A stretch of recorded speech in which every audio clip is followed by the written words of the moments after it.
Quando arrivasti quel giorno, piangendo di notte senza te spiegare, eri la storia più bella che nella mia vita potevo trasì.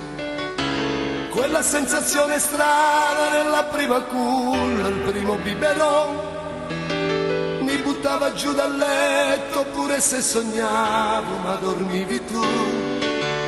Con quegli occhietti il mio mondo, così all'improvviso comandavi tu.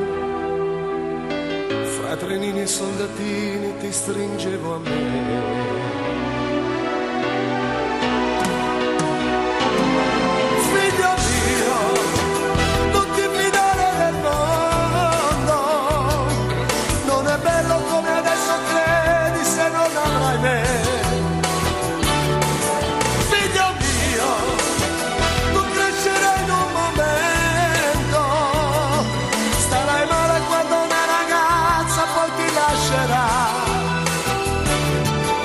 Già lo so che al primo appuntamento con il cuore in gola ti presenterai, raccontando una bugia che avrai guardato in più.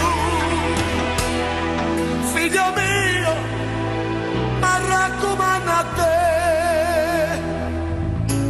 come sei stato carino il primo regalo che facevi tu. Solo a 2 anni la culla per un fratellino non avevi più, e sei cresciuto dormendo in un letto più grande.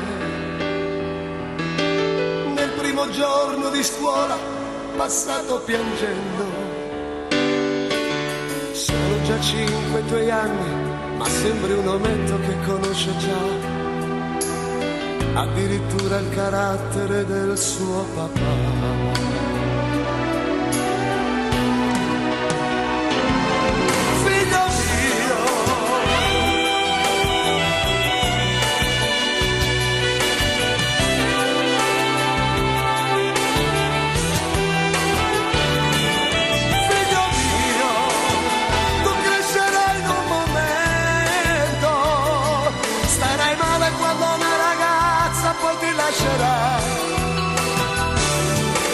Già lo so che al primo appuntamento con il